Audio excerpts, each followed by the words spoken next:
One touch from Finn Allen's powerful hands had Chantel forgetting 3 generations of family hatred. Stranded on their private island paradise, the billionaire's forbidden caress taught her that survival meant surrendering to the heat that had simmered between them since that first stormy night. Hi, my beautiful family, my very loyal and most precious family in the world. I am James Peters, the luckiest person in the world whenever I read a story for you. It's not just storytelling, it's sharing love, emotions, and deep connections with the most incredible family ever, you. Before we begin, let's start with a beautiful Thursday prayer for my family. May this day be filled with light, love, and endless blessings. May every step you take be guided by grace, and may your heart be filled with peace.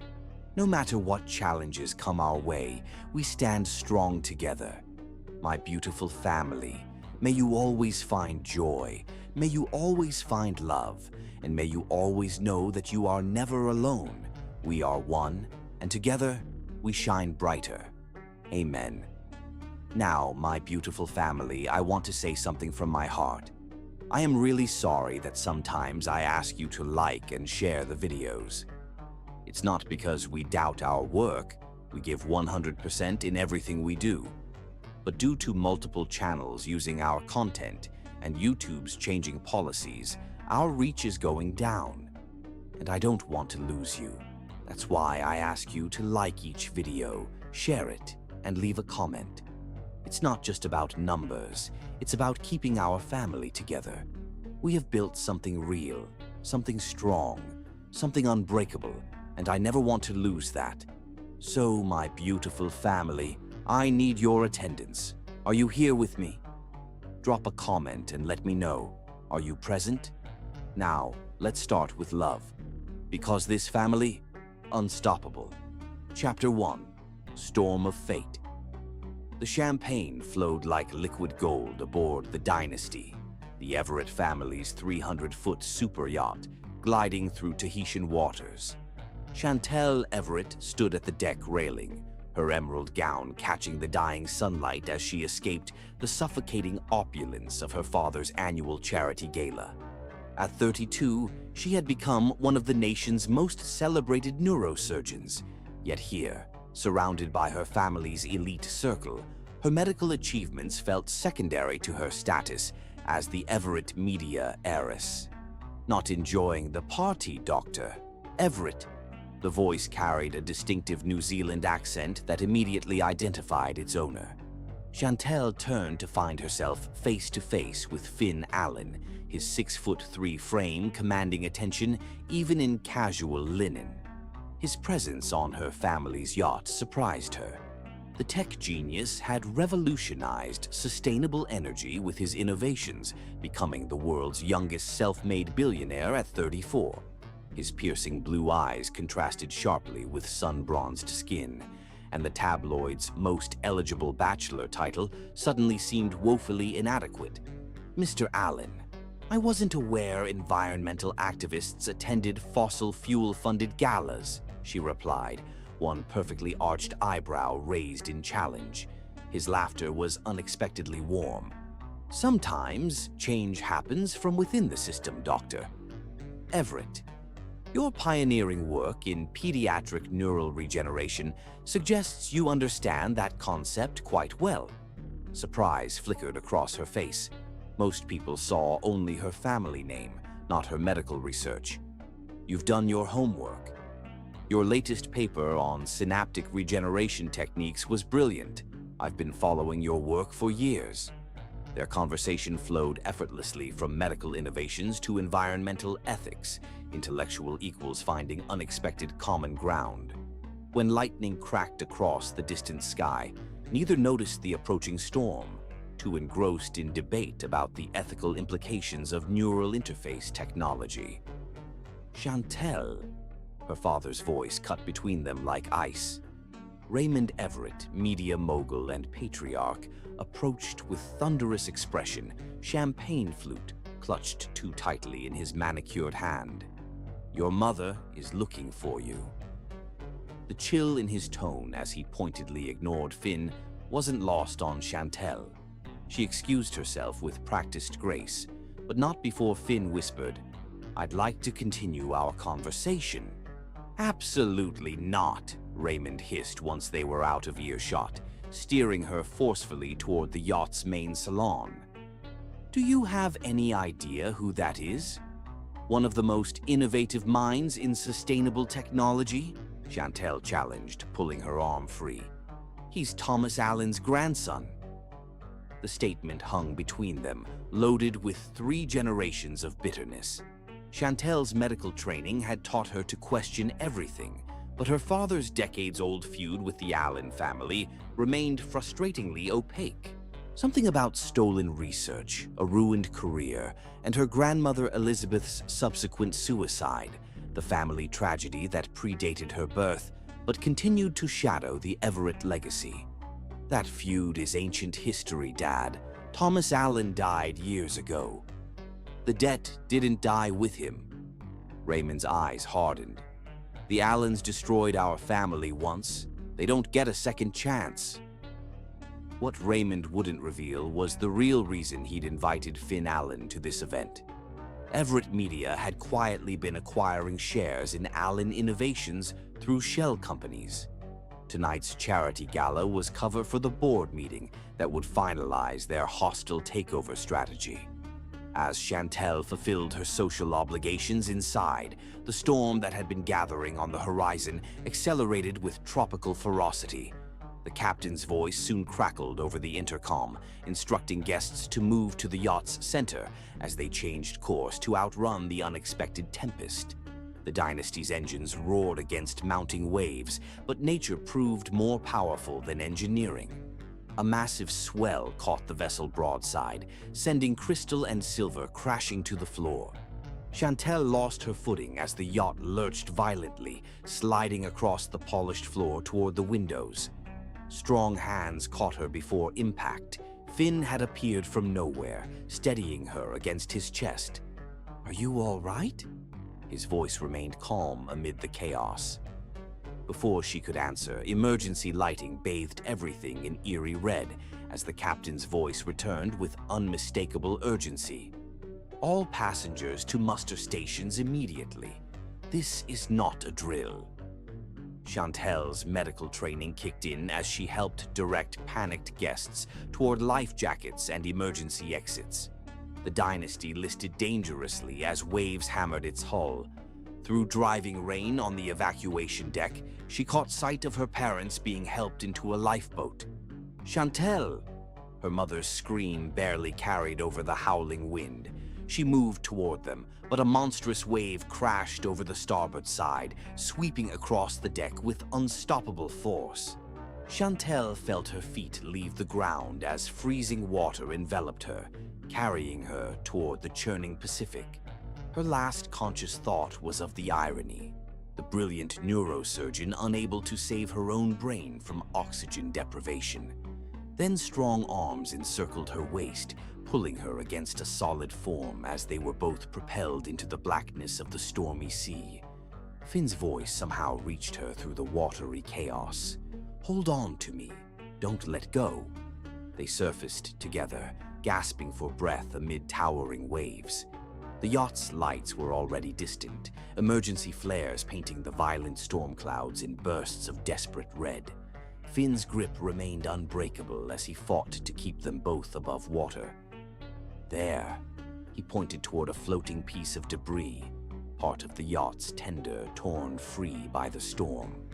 With superhuman effort, he propelled them toward it, hoisting Chantel onto the makeshift raft before pulling himself alongside her. Lightning illuminated the devastation around them, the Dynasty now listing severely, distant lifeboats battling the current. As consciousness began to fade, Chantel felt Finn bind them together with a length of rope, securing them to the debris. "Stay with me," he commanded, his face inches from hers as rain pelted their skin. "I'm not losing you." As darkness claimed her, Chantel wondered why this stranger fought so desperately for her life when their families had spent decades trying to destroy each other. Her last sensation was the protective circle of his arms and the strange certainty that if she had to face death, she wasn't facing it alone. The storm raged through the night, carrying them far from shipping lanes and search patterns, depositing them on the shores of an island that appeared on no luxury cruise itineraries, an untouched paradise that would become both their salvation and the crucible in which generations of hatred would finally be tested against something far more powerful, the undeniable connection between two souls thrown together by fate's cruelest and kindest storm. Chapter 2. Castaway's consciousness returned to Chantel in painful increments. First the coarse sand against her cheek, then the relentless sun beating down on her salt-crusted skin.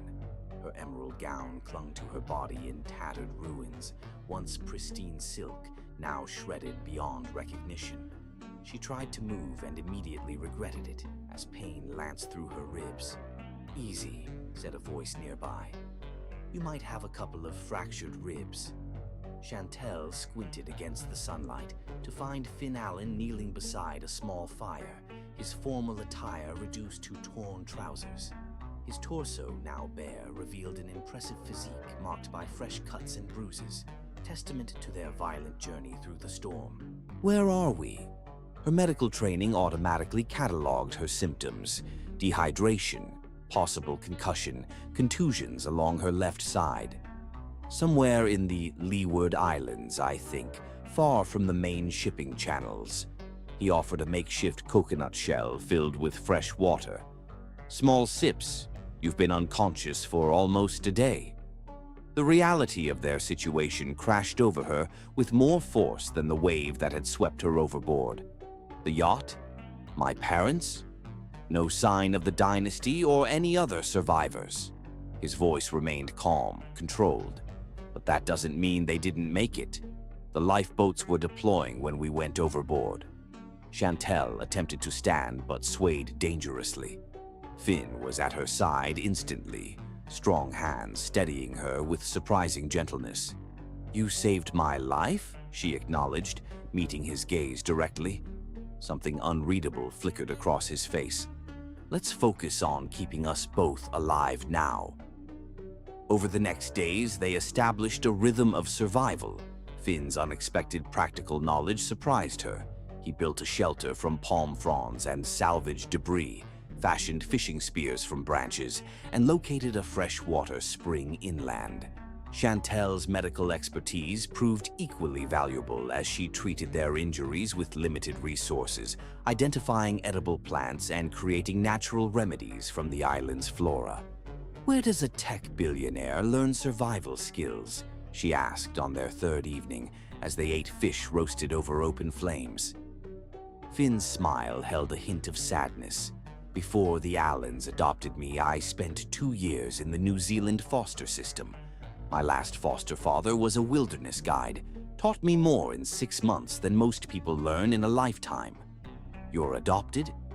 This revelation contradicted everything she thought she knew about the Allen dynasty. "My birth parents died in a car accident when I was 10. No other family stepped forward." He poked at the fire, sending sparks spiraling into the darkening sky.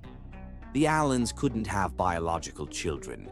They were looking for an heir. I was looking for a home. It worked out." Chantel processed this information against her father's portrayal of the Allen family as calculated opportunists. "That must have been difficult." "It taught me that family isn't about blood," he said simply. "It's about choice." As days stretched into a week, they explored their island prison, a perfect horseshoe bay with white sand beaches giving way to lush jungle and a central rocky outcrop that Finn climbed daily to scan the horizon for ships. Their enforced proximity bred familiarity, then genuine connection. On their 9th evening, a sudden tropical downpour drove them into their shelter. The close quarters eliminated the careful distance they'd maintained since washing ashore. Sitting cross-legged on palm mats, they found conversation turning to the elephant that had followed them onto the island, their family's bitter history. My father only mentioned that your grandfather stole research from my grandmother, Chantel admitted. Something that destroyed her career and led to her suicide. Lightning illuminated Finn's face, his expression troubled. That's the Everett version.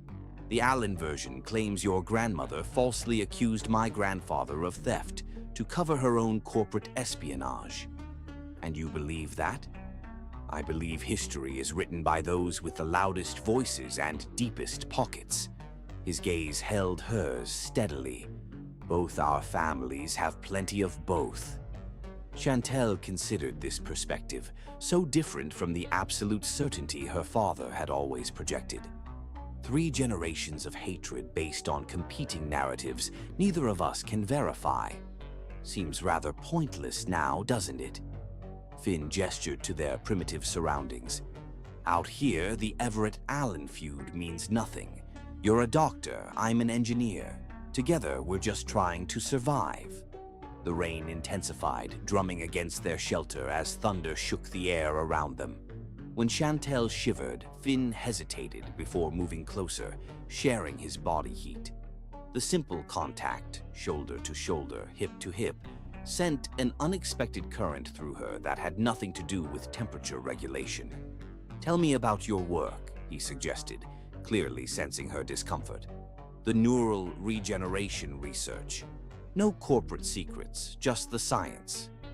Grateful for the neutral territory, Chantel explained her pioneering approach to helping children with traumatic brain injuries. Finn listened with genuine interest, asking intelligent questions that reflected his own expertise in neural interface technology. Their professional passions overlapped in fascinating ways neither had anticipated. We could actually combine our approaches, Chantel realized, excitement momentarily overshadowing their predicament. Your interface technology could guide my regenerative techniques, increasing precision and efficacy by orders of magnitude. The ultimate Everett-Allen collaboration, Finn mused with a wry smile. Our families would disown us. The absurdity of their situation struck them simultaneously, laughter bubbling up unexpectedly. Chantel couldn't remember the last time she'd laughed so freely, without the weight of the Everett legacy pressing down on her shoulders. As their laughter subsided, Chantel found herself studying Finn's face in the firelight. The intelligence in his eyes, the strength in his jaw, the unexpected kindness in his expression. For the first time, she saw him not as an Allen, not as a rival, but simply as a man, one who had saved her life and now shared her fate. "Why did you dive in after me?" she asked suddenly. "You could have died." His gaze met hers, utterly sincere. "I saw someone in danger. Nothing else mattered in that moment." The simplicity of his answer humbled her. In Finn's world, human life transcended family feuds and corporate rivalries, a perspective her prestigious medical career had taught her, but that somehow seemed more profound, coming from this man her family had taught her to hate. That night, as rain continued its rhythmic assault on their shelter, Chantel fell asleep, wondering what else her father might be wrong about when it came to Finn Allen. Days turned into a second week. They established a lookout point atop the island's highest ridge, taking turns watching for passing ships or planes. They crafted rudimentary tools, improved their shelter, and mapped the island's resources. Their conversations deepened, ranging from childhood memories to professional aspirations to philosophical debates under star-filled skies. Chantel found herself drawn to Finn's brilliant mind and quiet strength, while he admitted admiration for her compassionate intelligence and resilience. Neither acknowledged the growing tension between them, an attraction as powerful as it was inconvenient, building with each passing day on their private paradise. On their 15th morning, Chantel woke to find Finn already gone from their camp. Following his footprints along the beach, she discovered him standing waist-deep in crystalline water, spear poised above the surface with absolute focus. The morning sun gilded his skin, highlighting the increased definition of muscles honed by daily survival tasks. As if sensing her presence, he turned, a triumphant smile breaking across his face as he held up a large fish. The simple joy of his expression sent an unexpected ache through her chest, a recognition that when rescue eventually came, this unplanned intimacy would end. They would return to their separate worlds, to families that would never accept what was developing between them. "Breakfast," he called, wading toward shore. "Finn," she began, not entirely sure what she intended to say. "When we get back." He stopped before her, water streaming down his chest, eyes suddenly serious. "Let's not think about back yet. Here, now. This is what's real." His free hand reached out, tucking a strand of hair behind her ear with gentle fingers. The casual intimacy of the gesture stole her breath. For a suspended moment, they stood at the precipice of something neither had planned for, something that would complicate their already complex lives immeasurably. A distant mechanical whir broke the spell. Their heads turned simultaneously toward the horizon, where a small dot had appeared in the cloudless sky. "A helicopter," Finn breathed, dropping the fish and grabbing her hand. "Come on." They raced toward their pre-prepared signal fire, hope and a strange reluctance battling in Chantel's heart as they prepared to leave the island that had become their private world. A world where Everetts and Allens could exist without history's heavy chains, where they were simply a man and woman discovering something extraordinary in the most unexpected place. Chapter 3. Revelation in Paradise. The helicopter circled twice before descending toward their signal fire, kicking up a maelstrom of sand and salt water. Chantel shielded her eyes, emotions conflicted as rescue approached. 3 weeks on this island had changed something fundamental between them, something neither was prepared to relinquish. "Finn," she shouted over the rotor noise, gripping his arm, "before we leave." He pulled her close, his lips nearly touching her ear. "Whatever happens, this was real. Remember that." The aircraft touched down, disgorging men in search and rescue uniforms who approached with expressions of professional amazement.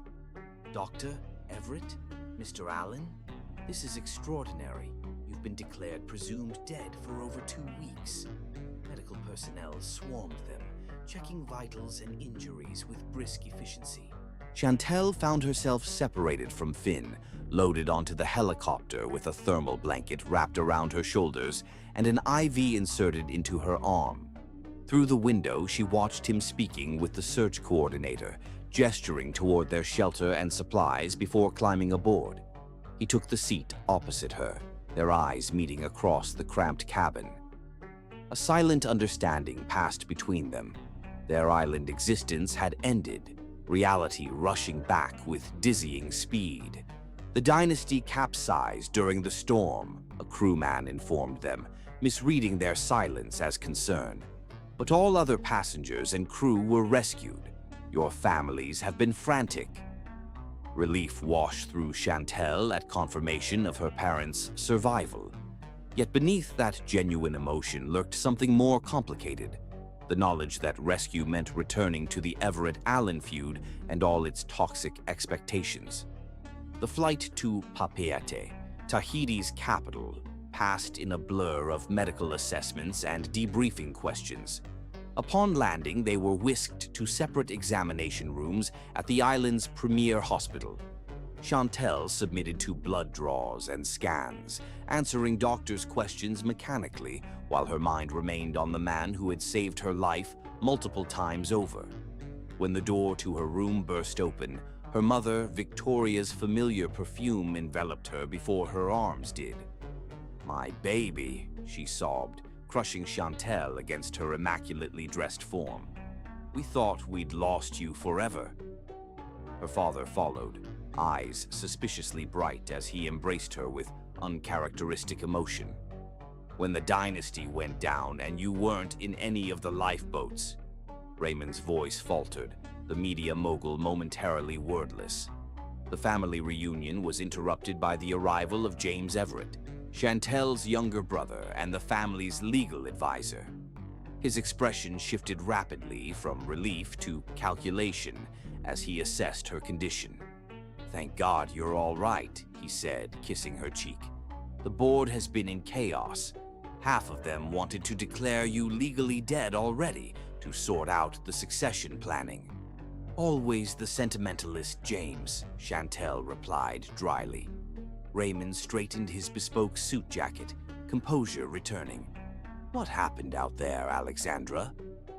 "The rescue team said you were with the Allen boy." The diminutive reference to the man who had kept her alive for 3 weeks sparked unexpected irritation. "His name is Finn, and yes, he saved my life when I was swept overboard. He built our shelter, found water, kept us alive until rescue came." Her father's expression darkened. "I'm grateful he helped you survive, but don't mistake necessity for friendship. The Allens cannot be trusted." Before Chantel could respond, the door opened again to admit Dr. Lallemant, the hospital's chief physician. "Miss Everett is remarkably healthy considering her ordeal," he announced. "Some dehydration, minor abrasions, and mild malnutrition, but nothing requiring extended hospitalization." "Then we'll arrange immediate transport back to New York," Raymond declared. "Our physician can oversee her recovery." "Actually," Chantel interjected, finding her voice, "I'd like to rest here overnight before traveling." Her father began to protest, but Victoria placed a restraining hand on his arm. "Of course, darling. We'll stay at the Royal Tahitian. James has already booked the presidential suite." When they finally departed, promising to return in the morning, Chantel exhaled fully for the first time since the helicopter landed. The suffocating weight of family expectations had returned with breathtaking speed. She changed from her hospital gown into clothes her mother had brought, designer pieces that felt alien after weeks in island simplicity. A soft knock interrupted her thoughts. "Come in," she called, expecting a nurse. Instead, Finn stood in the doorway, dressed in clothes that weren't his, expensive but ill-fitting. His hair had been trimmed, his island beard shaved clean, revealing the sharp jawline she remembered from that first night aboard the yacht. Something essential remained unchanged, however, the direct intensity of his gaze as it found hers. "Your security detail is impressive," he said, closing the door behind him. "I had to convince 3 different people I wasn't planning to kidnap you." "My father's doing," she sighed. "The Everett paranoia machine is fully operational again." He moved closer, stopping at a careful distance. "How are you?" "Physically fine. Mentally ... She gestured vaguely. "It's disorienting. 3 weeks as castaways, now back to being billionaire heirs." His smile held no humor. Quite the adjustment. The artificial hospital lighting highlighted the lingering tan on his face, the small scar on his temple from their first difficult night on the island. Chantel fought the unexpected urge to trace it with her fingertips. "They're flying me to Auckland tomorrow," he continued. "The Allen Innovations Board has called an emergency meeting. My family's taking me back to New York." The 6,000 miles between their destinations struck her as symbolic. Finn ran a hand through his shortened hair, frustration evident. "This isn't how I wanted this to end." "Is it ending?" The question escaped before she could reconsider. He took a step closer, caution abandoned. "Not if you don't want it to." The door opened without warning, admitting James with a stack of documents. He froze upon seeing Finn, his expression transitioning from surprise to cool assessment. "Mr. Allen," he acknowledged stiffly, "I wasn't aware you were visiting my sister." "Just checking on my fellow castaway," Finn replied, matching James's formal tone. James placed the documents on Chantel's bed.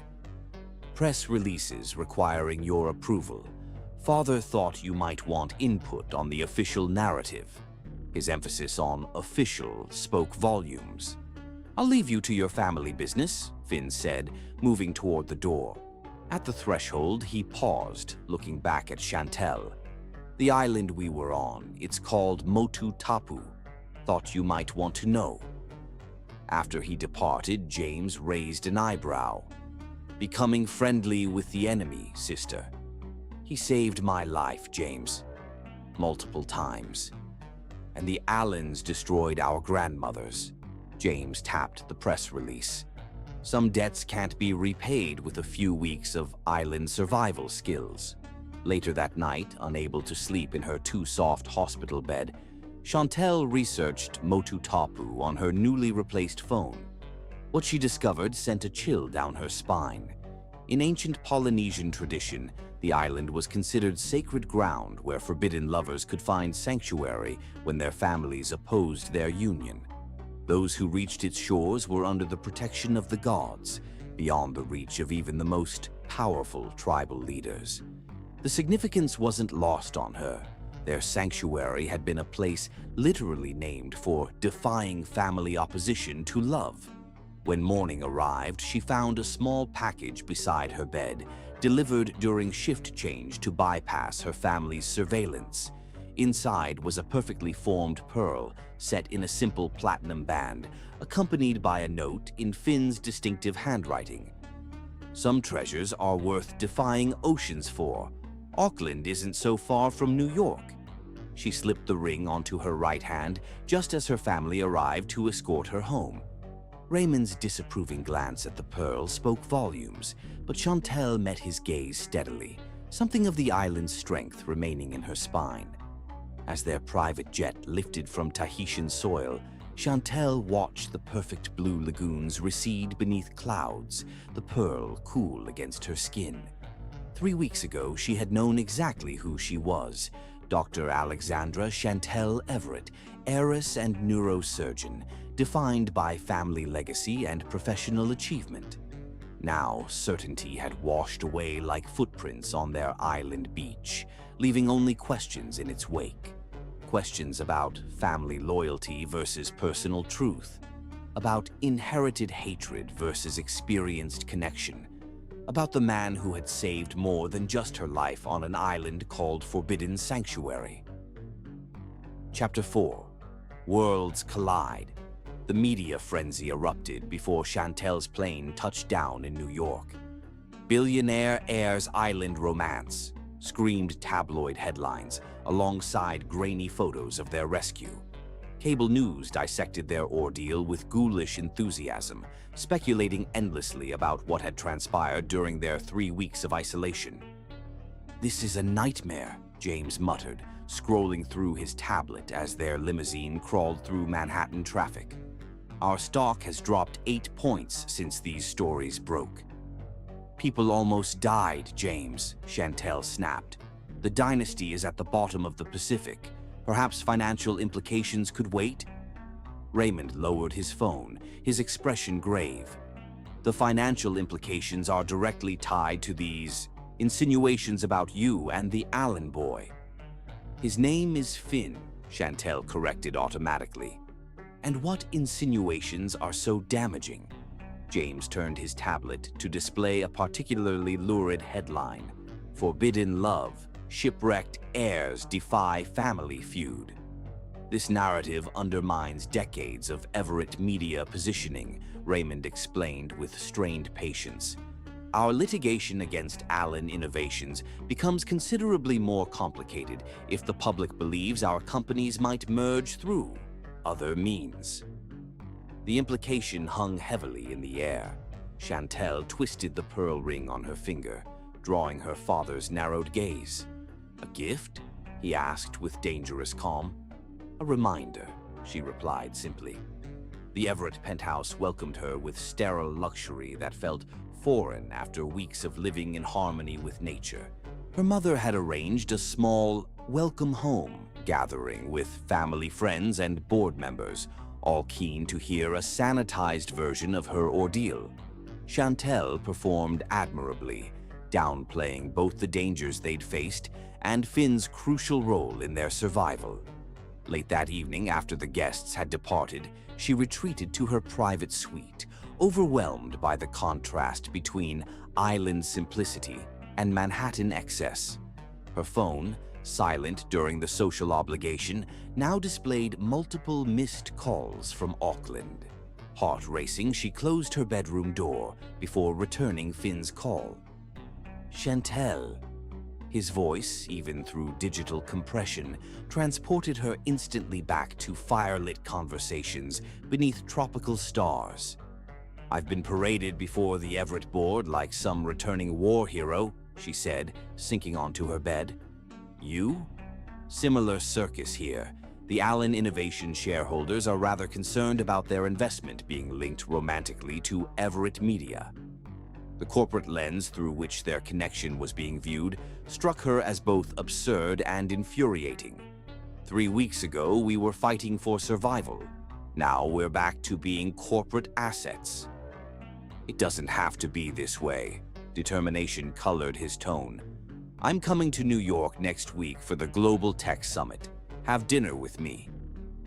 The request was simple yet revolutionary, an intentional step from private connection to public acknowledgement. My father would implode. "Is that a no?" Chantel fingered the pearl ring, remembering their island, Motu Tapu, sanctuary for forbidden love. "It's a where and when." The week passed in a whirlwind of medical checkups, board meetings, and careful reintegration into her surgical practice. Beneath the professional veneer, anticipation built with each passing day.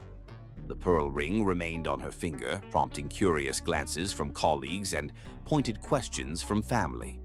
On Friday evening, dressed in a simple black sheath rather than the ostentatious designer pieces her mother preferred, Chantel slipped past the doorman through a service entrance, avoiding the paparazzi who had maintained vigilance outside the Everett building since her return. The restaurant Finn had chosen was deliberately low profile, a Michelin-starred hole-in-the-wall in the village where privacy outweighed prestige. When she entered the warmly lit space, he rose from a corner table, the sight of him in perfectly tailored charcoal sending an unexpected flutter through her chest. "You look beautiful," he said simply, taking her hands in his. For a suspended moment, the world beyond their table ceased to exist. Then reality reasserted itself as heads turned throughout the restaurant, recognition dawning on patrons' faces. "So much for our low-profile reunion," Chantel murmured as they sat. "Let them look," Finn replied, his gaze never leaving hers. "I'm tired of pretending the island never happened." They ordered wine and shared plates, conversation flowing as easily as it had beside their campfire. Finn spoke of his company's latest neural interface breakthrough, while Chantel described returning to the operating room after her ordeal. Beneath the professional updates ran a deeper current, the unspoken acknowledgement that something profound had changed between them, something neither was willing to relinquish. "Allen Innovations is opening a research facility in Manhattan," Finn revealed as they lingered over dessert. "I'll be relocating here for at least 6 months." The implication was clear. Chantel met his gaze steadily. "My father has informants everywhere. The moment he confirms you're staying in New York because of me, let me worry about Raymond Everett." His hand covered hers on the table, a public gesture that would be photographed and dissected within hours. "The question is, are you willing to face whatever comes next?" Before she could answer, her phone vibrated with her father's distinctive pattern. Simultaneously, a text appeared on screen from James. "Emergency board meeting called. Your absence noted. Get home now." "They know," she said, showing Finn the message. His expression remained calm. "And?" The simplicity of his question crystallized everything. On their island, stripped of wealth and status, they had discovered something authentic. Now, surrounded by the trappings of their privileged lives, they faced a choice: retreat to family expectations or fight for what they'd found together. "Let's give them something to really talk about," Chantel decided, leaning across the table to kiss him. The kiss was brief but definitive, witnessed by dozens of smartphone cameras. When they separated, Finn's eyes held a mixture of surprise and admiration. That should make tomorrow's headlines. "I'm done living my life according to Everett Media's preferred narrative," she declared, suddenly lighter than she'd felt since rescue. They left the restaurant hand in hand, ignoring the flash of cameras. Outside, Finn's driver waited with a sleek Tesla. "I'll take you home," he offered. "Not yet," Chantel decided. "Show me your New York." They spent hours walking the High Line, anonymous in the evening crowds, sharing stories they hadn't had time for on the island. Finn described growing up as the adopted heir to the Allen fortune, never quite fitting the dynasty's expectations. Chantel admitted her childhood dream of becoming a doctor had initially horrified her media mogul father, who had envisioned her as the face of Everett's digital expansion. "We're both disappointments to our dynasties," Finn observed as they overlooked the Hudson River. "Perhaps that's why we understand each other." When they finally arrived at the Everett building, the lights in the penthouse blazed despite the late hour. Chantel knew her family waited above, prepared for confrontation. "I should face them alone," she said, though reluctance colored her voice. Finn brushed a strand of hair from her face, his touch achingly familiar. "Call me after, no matter what happens or what time." "They can't stop this," she assured him, surprising herself with her certainty. His smile held equal confidence. "No, they can't." The elevator ride to the penthouse felt like ascending to battle. When the doors opened, she found her father, mother, and James arranged like tribunal judges in the living room, multiple tablets displaying the viral photos of her kiss with Finn. "Have you completely lost your mind?" Raymond demanded without preamble. "Do you have any idea what you've done?" Chantel removed her coat calmly. "Had dinner with a friend, I believe." "A friend?" James sputtered. "That man's family has been trying to destroy ours for generations." "That man saved my life multiple times," she countered. "What exactly did his family do that justifies this eternal vendetta?" A heavy silence followed her question. Victoria glanced nervously at Raymond, whose complexion had darkened dangerously. "Thomas Allen seduced your grandmother, stole her research, claimed it as his own, and then abandoned her," Raymond finally stated. "When she threatened to expose him, he used his influence to destroy her credibility. Elizabeth killed herself because of him." The familiar narrative struck Chantel differently now, full of emotional language but suspiciously short on verifiable facts. "That tragedy happened over 40 years ago," she observed. "What does it have to do with Finn and me now?" "Blood tells," Raymond insisted. "The Allens built their fortune on theft from our family. Now his grandson pursues you weeks after our company begins acquiring Allen Innovations shares. The pattern is painfully obvious." The revelation struck Chantel like physical blow. "You've been planning a hostile takeover of his company?" "A strategic acquisition," James corrected smoothly. "One now complicated by your public display of affection." Understanding dawned with sickening clarity. The feud wasn't merely historical, it was actively being perpetuated by her own family. Her father had invited Finn aboard the dynasty, not as a gesture of reconciliation, but as part of corporate reconnaissance. "This ends now," Raymond declared, sliding a document across the coffee table. "You will sign this press release clarifying that Mr. Allen was merely a survival companion, nothing more. You will return to your medical practice and cease all contact with him." Chantel picked up the statement, scanning its carefully crafted language that diminished both her agency and Finn's integrity. Without comment, she tore it neatly in half. "I am not a corporate asset, father. I'm your daughter. And Finn Allen is not his grandfather, just as I am not my grandmother." Raymond's expression hardened. "If you pursue this relationship, there will be consequences. Professional consequences." The threat hung in the air between them. As a neurosurgeon, Chantel's career depended on hospital affiliations and research funding, areas where the Everett influence reached deep. Are you threatening my medical career because I had dinner with someone you disapprove of? The question laid bare the toxic dynamics that had always lurked beneath their family's polished facade. I'm protecting our family legacy, Raymond corrected. Something you seem determined to dismantle for a vacation romance. Chantel fingered the pearl ring, remembering the strength she'd discovered on their island. It was never about romance, Father.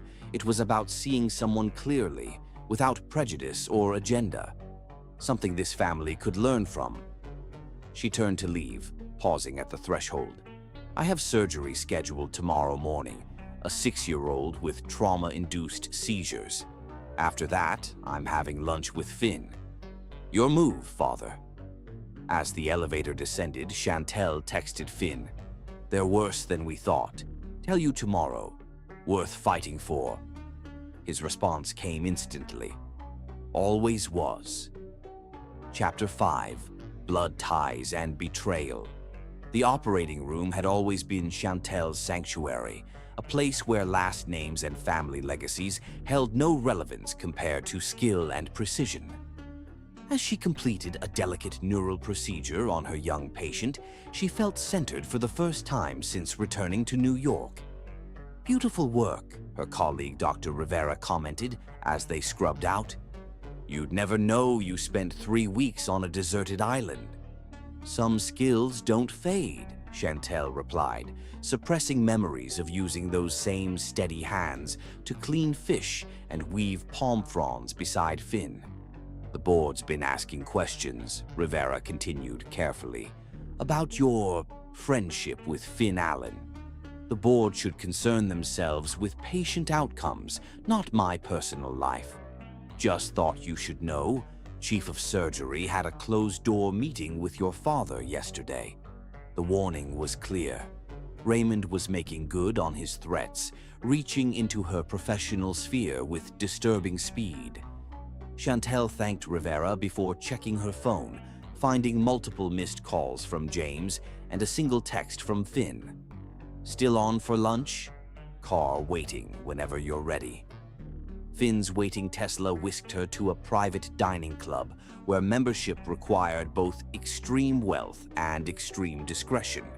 I thought we might need privacy, Finn explained as they were escorted to a secluded table. Your family's been busy.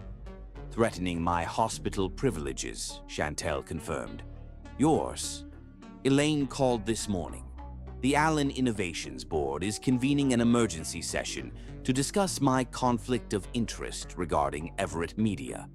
His adoptive mother, as board chairwoman, had always been the family's strategic mastermind. My father's planning a hostile takeover of your company, Chantel revealed. That's why you were invited aboard the yacht. The storm just complicated their timeline. To her surprise, Finn nodded. I suspected as much. Allen Innovations stock has been behaving strangely for months, small but consistent acquisitions through various shell companies. You knew and came anyway? His smile held no humor. Know your enemy, as they say. I didn't expect to get shipwrecked with the enemy's daughter, however. Their conversation paused as a server delivered their meals. When they were alone again, Finn leaned forward, his expression serious. Chantel, there's something you should know.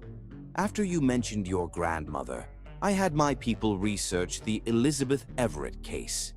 Unease rippled through her. And? The official record doesn't match your father's version. Elizabeth and my grandfather were research partners and co-patent holders. There was no theft. My father wouldn't lie about his own mother's suicide, Chantel protested, though doubt had taken root since her confrontation with Raymond. People construct narratives that justify their actions, Finn replied carefully, especially powerful people. He produced a folder containing photocopied documents, patent applications, research papers, and correspondence between Elizabeth Everett and Thomas Allen, dated 4 decades earlier.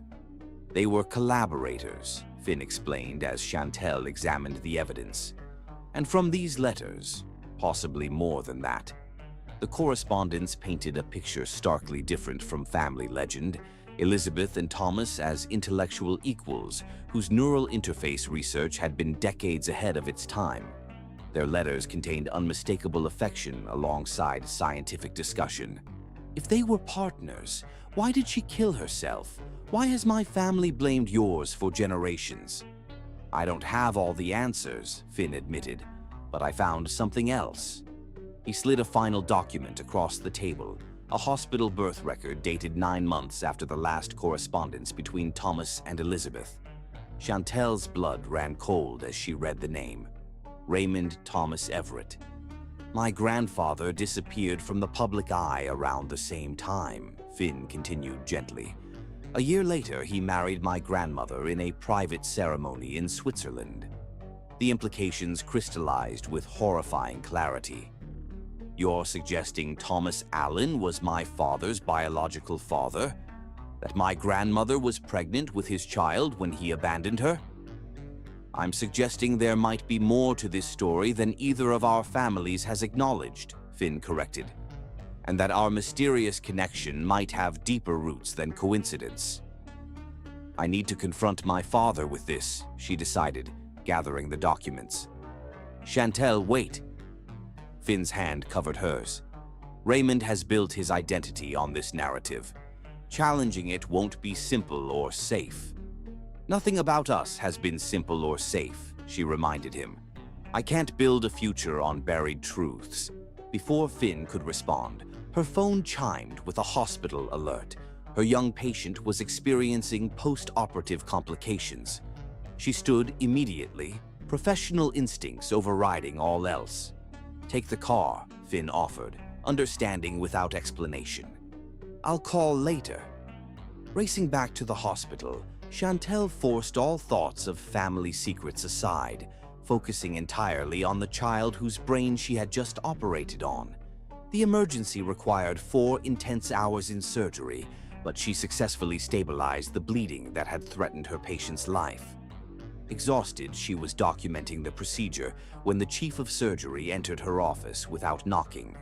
The board has recommended a review of your surgical privileges, he announced without preamble.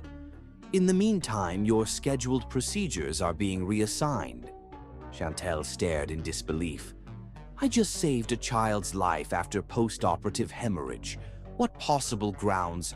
Conflict of interest, he interrupted. Your involvement with Allen Innovations creates ethical concerns regarding patient data security. Who suggested this review?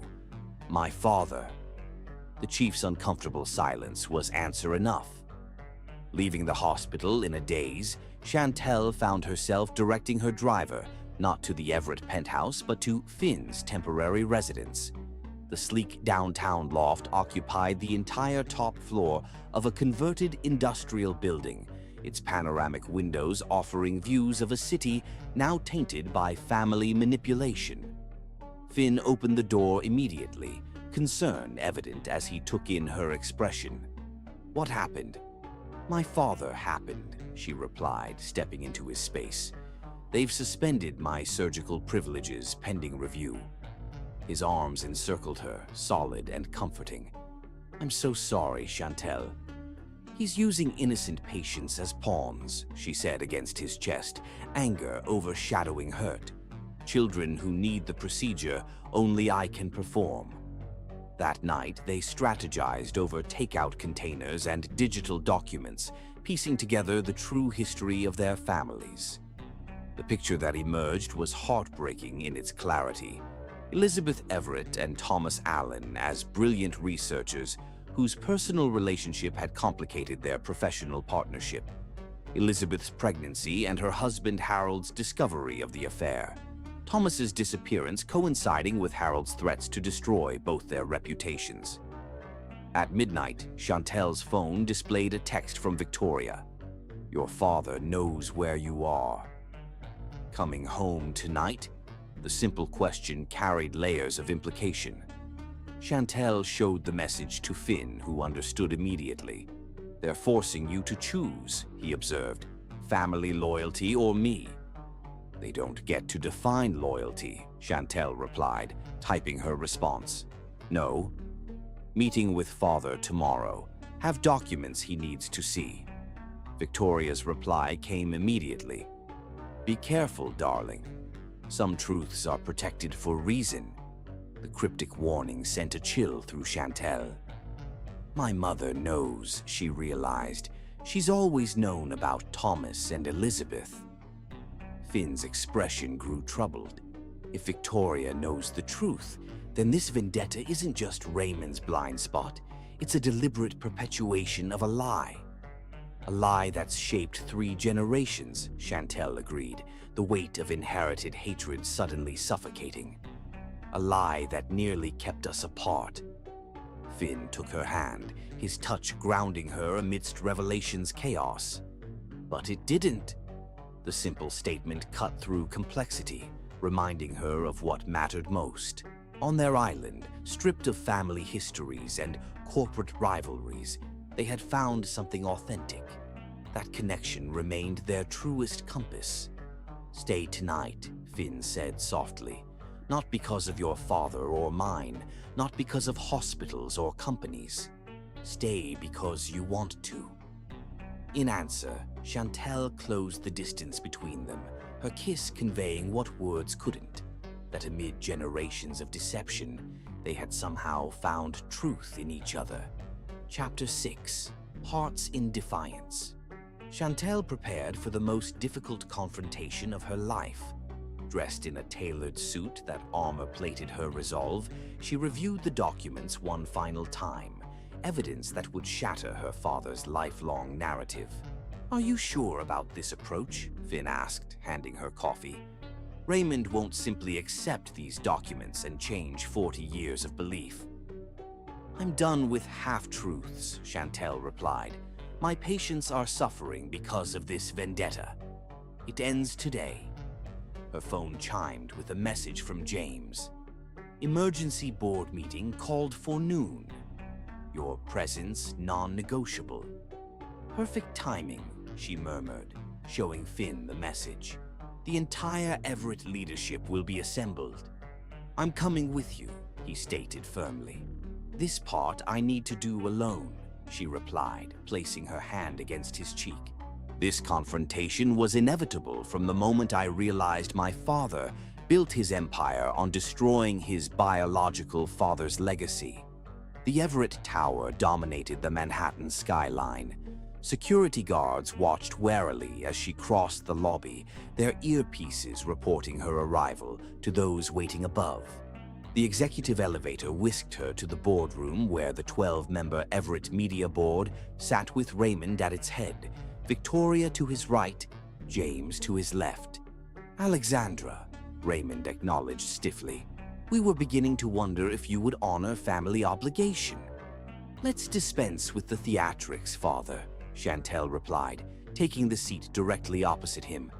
"I understand this meeting concerns my personal life rather than corporate strategy."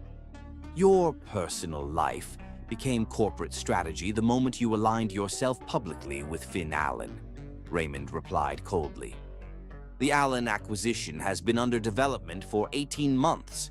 Its value is unrelated to family history." "Isn't it?"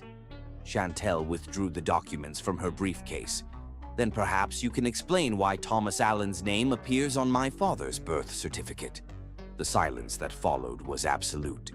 Victoria closed her eyes briefly, while James stared in undisguised shock.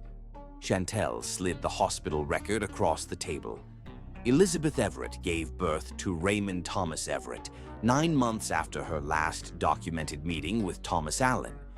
Correspondence between them suggests they were more than research colleagues. "This proves nothing," Raymond declared, though his knuckles whitened around the paper, "and has no relevance to current business." "It explains why Harold Everett rewrote history," Chantel continued. "Why he painted Thomas Allen as a thief rather than admit his wife's affair. It explains why this company has pursued a 40-year vendetta against the Allen family." Victoria finally spoke, her voice barely audible. "Raymond, perhaps we should discuss this privately." "There's nothing to discuss," he cut her off. "These documents are clearly fabricated, another Allen attempt to undermine our position." "They're authenticated," Chantal countered. "This isn't about corporate strategy. It's about a son destroying his biological father's legacy without even knowing it." Raymond slammed his fist against the table. "Enough! James, present the Allen acquisition parameters." "I think the board deserves to understand why we're really targeting Allen Innovations," Chantal persisted. "Why you invited Finn onto the dynasty for reconnaissance. Why you've spent decades building a media empire, partly to destroy your own father's company." "Harold Everett was my father," Raymond snarled, rising from his chair. "He raised me when Thomas Allen abandoned my mother. Blood means nothing compared to that loyalty." "Then you understand exactly why I won't abandon Finn," she replied quietly. "Because loyalty isn't dictated by DNA or family names. It's earned through actions." Raymond's expression hardened. "As of this moment, your position as heir to Everett Media is suspended. Your trust fund access is frozen. Your hospital privileges, which exist through our family's philanthropy, will remain revoked."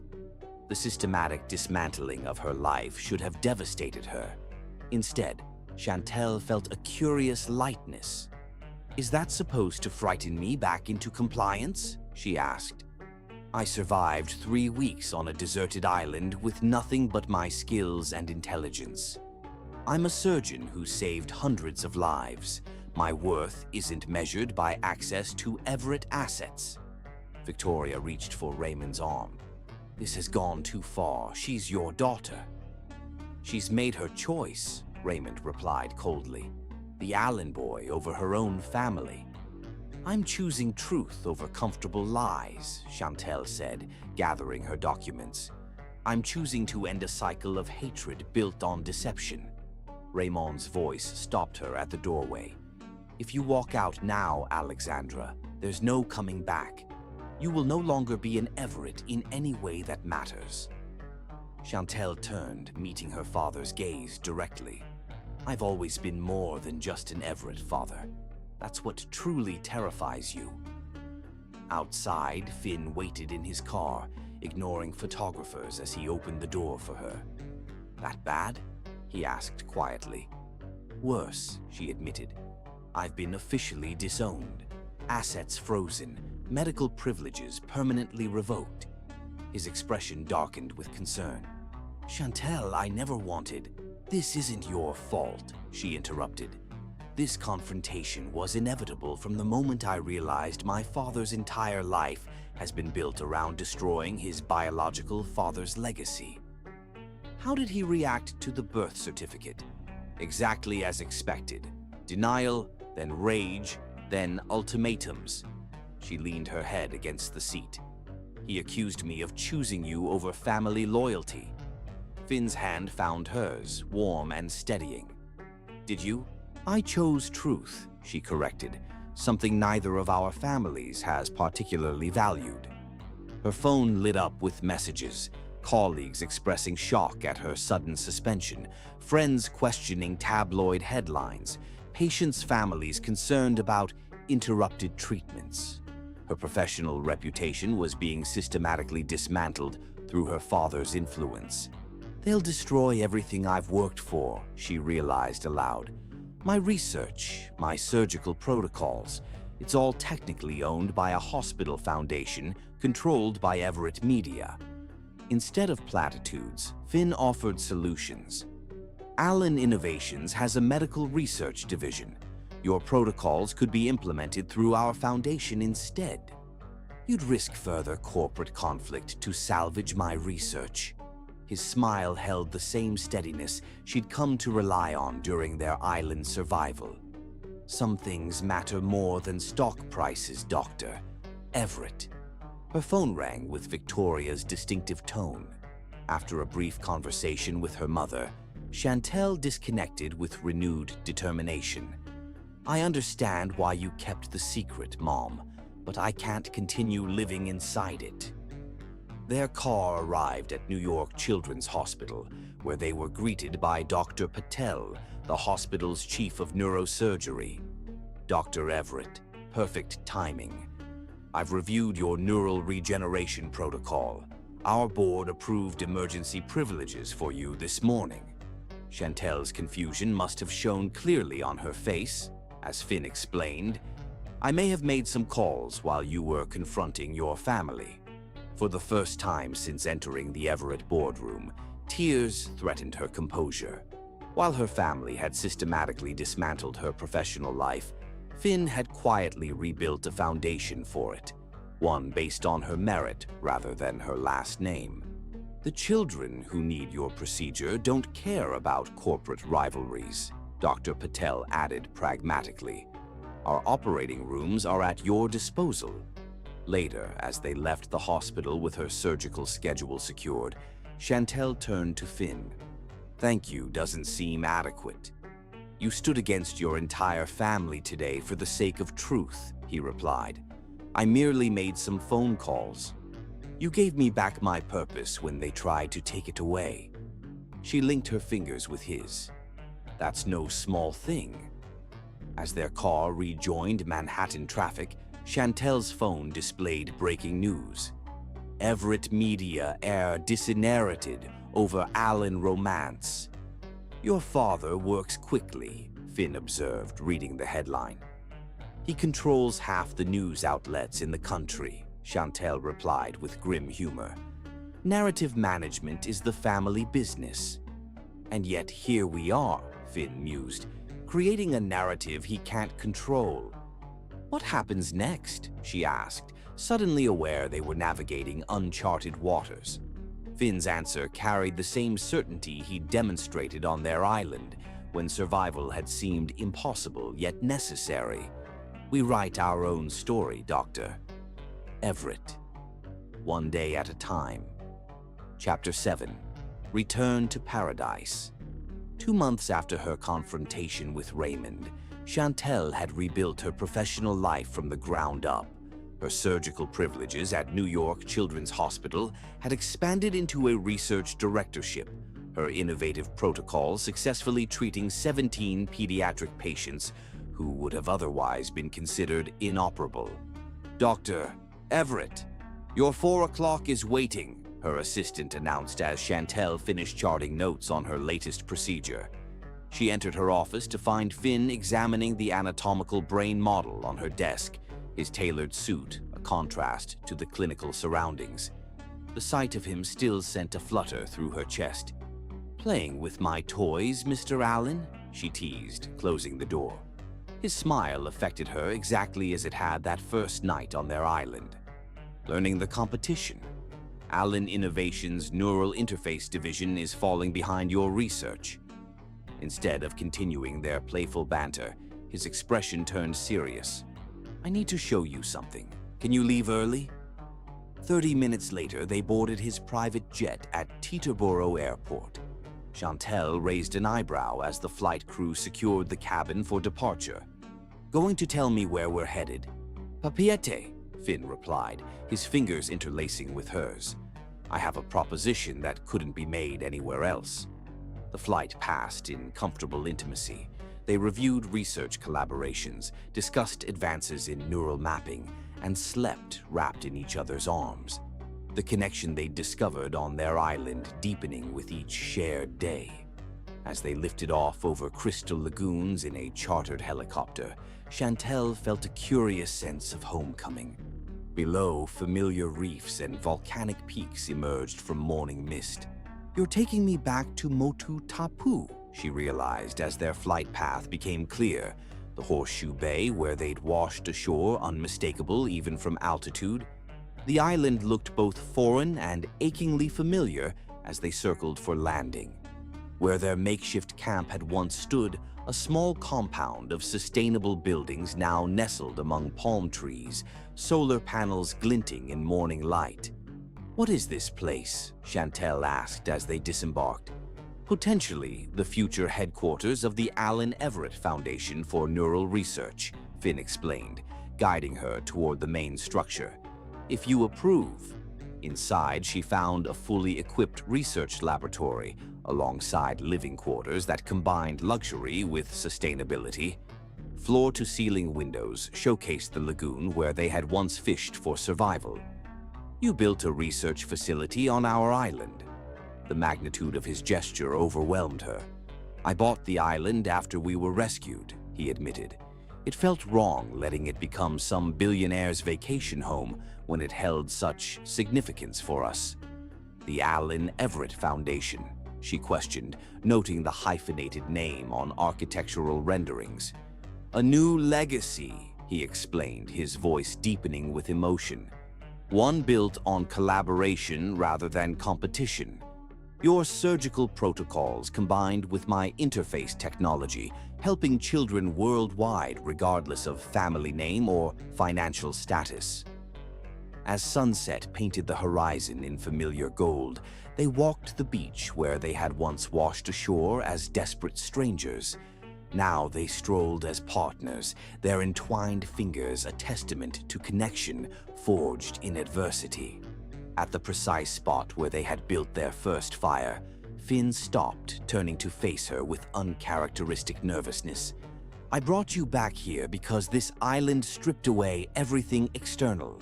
Wealth, status, last names, leaving only what truly mattered," he began, taking both her hands in his. "Here, we weren't Everett and Allen. We were simply Chantel and Finn, two people discovering each other without prejudice or expectation." From his pocket, he withdrew a small box crafted from driftwood, identical to the material that had sheltered them during tropical storms. "This island gave me the greatest gift of my life," he continued, opening the box to reveal a ring featuring a perfect black pearl surrounded by smaller white pearls. "It gave me you, and I'm hoping you'll accept another gift that carries the same significance." Chantel stared at the ring, emotions overwhelming logical thought. The black pearl represented Tahiti, while the surrounding white pearls honored their journey from strangers to soulmates. "I'm not proposing a merger between corporate dynasties," Finn clarified, his smile reflecting the sunset. "I'm asking the brilliant, compassionate, stubborn woman I love to build something new with me, something neither Everett's nor Allen's could create alone." Words failed her completely. Instead, Chantel pulled him close, answering with a kiss that spoke volumes about shared pasts and future promises. When they finally separated, breathless and laughing, she whispered, "On one condition." "Name it." "We get married here, on this beach. No media, no corporate representatives. Just people who see us for who we are, not what dynasties we represent." His smile turned mischievous. "I might have anticipated that condition." He gestured toward the research compound where staff had begun arranging torches and flowers along the shoreline. "The jet is returning tomorrow with whoever you want to invite. The Tahitian minister is already on standby." Laughing at his presumption, Chantel slipped the ring onto her finger. "I don't remember you being this confident on the island." "I wasn't," he admitted, pulling her close. "But some risks are worth taking, Dr. Everett." That night, in the privacy of their new sanctuary, their physical connection mirrored their emotional one, passionate, tender, and built on absolute trust, formed when each had seen the other at their most vulnerable. Morning found them composing messages to those they wanted present, colleagues who had supported her after disinheritance, patients whose lives she had saved, and, after long consideration, her mother and brother. To Victoria, she wrote simply, "We're creating a new beginning from an old ending. Your presence would mean everything." The day passed in peaceful preparation. As evening approached, the helicopter returned with unexpected news. Victoria had boarded the jet in New York, bringing James but not Raymond. Local women helped Chantel dress in a simple white sheath adorned with fresh flowers and pearls, crowning her with a traditional hay, a Tahitian floral headpiece symbolizing new beginnings. When Victoria entered, her expression reflected complicated emotions: pride and regret, joy and sorrow. "You look radiant," she offered, embracing her daughter carefully. Victoria touched the pearl ring gently. "Your grandmother Elizabeth would approve. She always believed knowledge should heal, not divide." The simple acknowledgement of Elizabeth's true legacy brought unexpected tears to Chantel's eyes. "Did you bring the journals?" Victoria nodded, producing a weathered leather volume. "Her private thoughts, not the sanitized version your father preserved. I thought today was appropriate for truth." As sunset approached, Chantel stood at the edge of the tropical forest, watching torches illuminate the beach where Finn waited beside a Tahitian minister. Victoria took her arm, providing traditional escort in Raymond's absence. "He still loves you," she whispered. "He just doesn't know how to reconcile his entire life's narrative being upended." "Some truths are worth the disruption they cause," Chantel replied, a lesson their island had taught her well. As they began their procession across warm sand, Chantel's focus narrowed to Finn, the man who had saved her life, challenged her perceptions, and now waited to build a shared future founded on truth rather than convenience. Their vows, exchanged as waves gently lapped the shore, acknowledged both the extraordinary circumstances of their meeting and the deliberate choice to forge connection despite generations of division. "On this island, we found each other stripped of everything but our essential selves," Chantel promised. "I choose that essential self, your brilliance, your integrity, your compassion, over any name or legacy." "In losing everything, I found what truly matters," Finn responded, sliding a simple band alongside her pearl engagement ring. "Not what we inherit, but what we build. Not what divides us, but what we create together." The minister pronounced them married as the last rays of sunlight gilded the lagoon in gold. Their kiss, witnessed by the island that had first fostered their connection, sealed more than a legal union. It represented healing of wounds that had festered across decades and generations. During the celebration that followed, James approached, offering formal congratulations that gradually warmed into genuine conversation. As Everett Media's newly appointed CEO, he spoke cautiously of potential collaboration opportunities between their companies. Corporate speak for "father might be reconsidering his position," Chantel translated with gentle humor. As celebrations continued, Finn drew Chantel away to a secluded cove accessible only by a hidden path. There, nestled among palms, stood a perfect replica of their original survival shelter, the simple structure they had built together during those first desperate days, now transformed with soft bedding and hurricane lamps. "Our first home," Finn explained, "redesigned for our first night as husband and wife."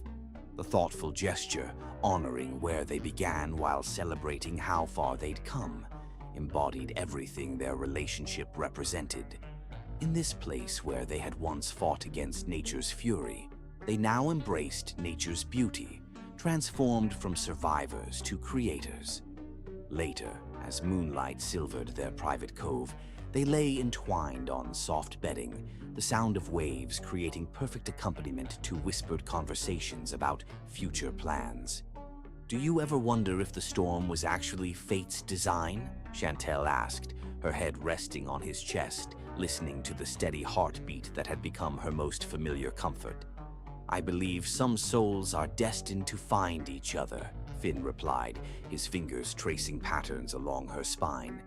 "Even if the universe has to sweep everything else away to make it happen."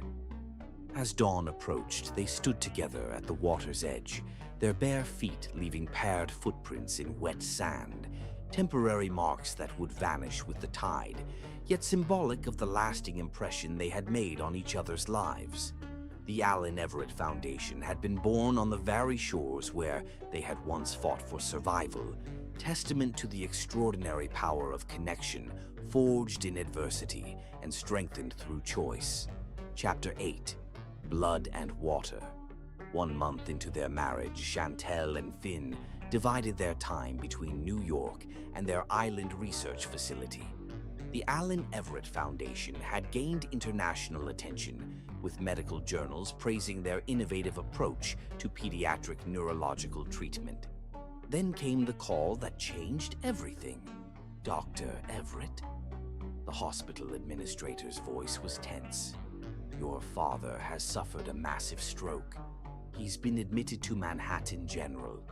Chantel rushed to the hospital, finding her mother and James in the waiting room, faces drawn with worry.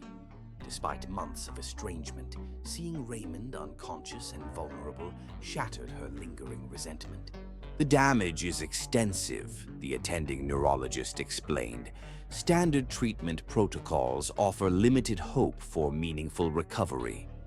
What about your neural regeneration technique? James asked desperately. Chantel examined the scans with professional detachment that barely masked her emotional turmoil. It's experimental, designed for pediatric patients. The risks? Take them, Victoria interrupted. He would want you to try. The irony wasn't lost on anyone. Raymond's only chance lay with the very research he had attempted to destroy during their estrangement. Chantel called Finn immediately. I need the prototype interface. Father's life depends on it. Without hesitation, Finn mobilized Allen Innovations' resources, flying their experimental neural interface from Tahiti to New York in record time. The technology represented the culmination of 3 generations of research, work that had begun with Thomas Allen and Elizabeth Everett decades earlier. The surgery lasted 14 hours, combining Chantel's regenerative techniques with Finn's interface technology in a procedure never before attempted on an adult patient. When she finally emerged from the operating room, exhaustion had etched deep lines around her eyes. We've done everything possible, she told her waiting family. Now we wait.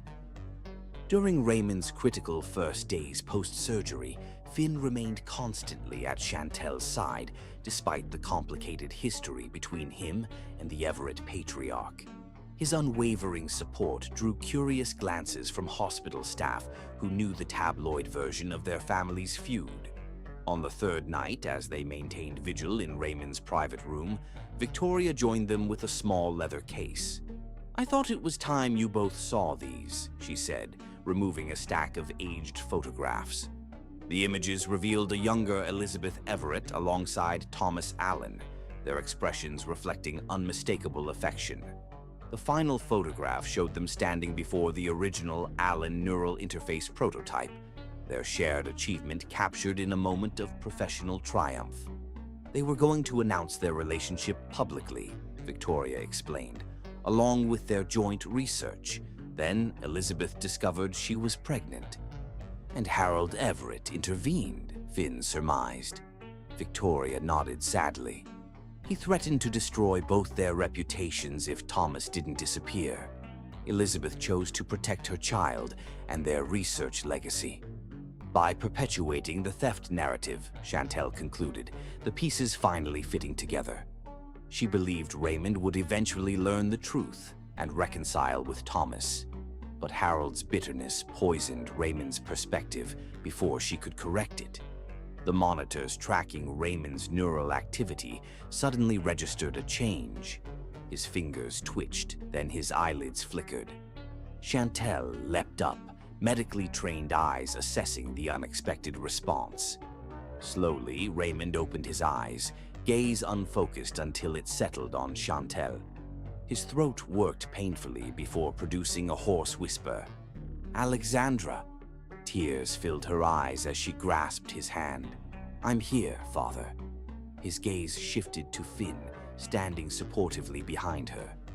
Recognition dawned, followed by something unexpected, not hatred, but profound weariness. Allen, he acknowledged weakly. Mr. Everett, Finn replied with careful respect. Raymond's eyes closed briefly, gathering strength. When they opened again, they held uncharacteristic vulnerability. You have his eyes, he whispered. Thomas's eyes. Never saw it before. The simple observation, Acknowledging his biological father without rancor represented a seismic shift in Raymond's perspective. Victoria moved closer, placing the photographs where he could see them. "It's time to end this, Raymond," she said gently. "Look at them. They created something remarkable together, just as Chantel and Finn are doing now." Over the following days, Raymond's recovery defied medical expectations. The neural regeneration technique, combined with Finn's interface, gradually restored functions that standard medicine had deemed permanently damaged. During his rehabilitation, the 3 generations of family history were cautiously, painfully discussed. Old wounds began healing alongside physical ones, as truth gradually replaced carefully constructed fiction. On the day Raymond was discharged, he asked to speak with Chantel and Finn privately. "My entire life was built around destroying Thomas Allen's legacy," he admitted with difficult honesty. "I never imagined his son would save mine. Technically, I'm his grandson by adoption," Finn corrected gently, "just as you're his son by birth." Raymond nodded slowly, still processing this reality. "The foundation you've created, the Allen Everett Foundation, it continues their work." "It does," Chantel confirmed. "Technologies they pioneered together, separated by circumstance, now reunited through us." Raymond studied them both, seeing perhaps for the first time not corporate rivals, but family connected by both blood and choice. "I'd like to see it," he said finally. "This island research facility. When I'm stronger." The invitation represented more than scientific curiosity. It signaled willingness to acknowledge truth rather than perpetuate comfortable lies. As they helped Raymond to the waiting car, Chantel and Finn exchanged glances that contained equal parts hope and caution. Generations of hatred couldn't be erased overnight, but watching her father struggle to rewrite his personal narrative reminded Chantel of something essential: that healing, like love, required courage to begin and patience to complete. And on their island of second chances, perhaps even the deepest wounds might finally find healing. Chapter 9. Empires at War. As Raymond recovered, the corporate world continued its relentless machinations. James arrived at Chantel's office one morning, his expression grave. "The Everett Media Board is making a move against Allen Innovations," he announced without preamble. "They're proceeding with the hostile takeover despite father's change of heart." "How is that possible? Raymond is still CEO." "Technically, he's on medical leave. The board secured enough proxy votes to proceed without him." Chantel immediately called Finn, who confirmed the situation from Auckland. "Our shareholders received the official offer this morning," he explained. "The board is meeting to formulate a response." "This isn't just business," Chantel realized. "This is the old guard ensuring the feud continues regardless of our reconciliation." Within hours, both companies were engulfed in corporate warfare. Everett Media leaked damaging stories questioning Allen Innovations' financial stability. Allen's board countered by highlighting Everett's outdated technology platforms. Caught between these warring empires stood the Allen Everett Foundation, their shared vision for healing that now appeared threatened by corporate greed disguised as fiduciary responsibility. Chantel found Raymond in his home office, reviewing the takeover documents with obvious disapproval. "Did you know about this?" she demanded. "Not until this morning," he admitted. "The board kept me deliberately uninformed during recovery." "You need to stop them. This vendetta has gone on long enough." Raymond's expression hardened with familiar determination. "Prepare for a press conference tomorrow morning." The announcement took both corporate boards by surprise. Raymond Everett, still showing signs of his recent illness, stood before assembled media with Chantel and Finn flanking him supportively.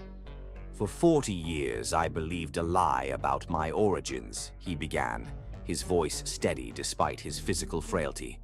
That lie fueled a corporate feud that has benefited neither family nor the public we serve. Flashbulbs exploded as he continued, "Today I am announcing my retirement as CEO of Everett Media, effective immediately. Furthermore, I am donating my controlling interest to the Allen Everett Foundation for Neural Research." The assembled reporters erupted as Raymond continued his prepared statement.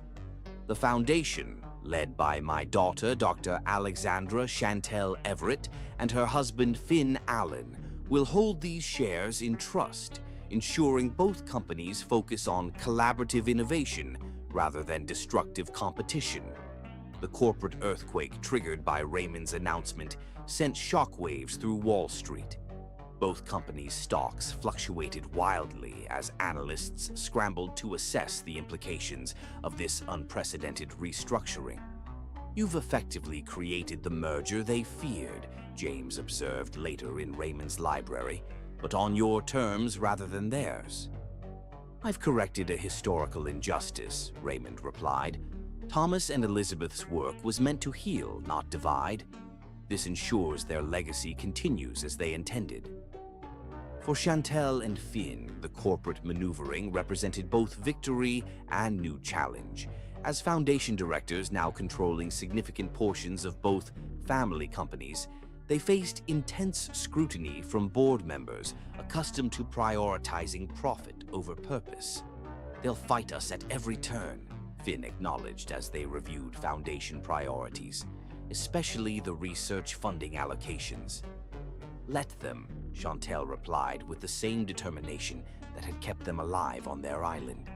"Some battles are worth fighting, no matter the opposition." The corporate resistance materialized quickly. Senior executives questioned expenditures, challenged research directions, and leaked unflattering assessments to business publications. The Foundation's ambitious neural treatment center faced regulatory delays engineered by those who preferred the status quo. During this corporate siege, an unexpected ally emerged. Elaine Allen, Finn's adoptive mother and former Allen Innovations chairwoman, arrived unannounced at the Foundation's New York office. "You've made powerful enemies," she informed them bluntly, "but also some impressed observers."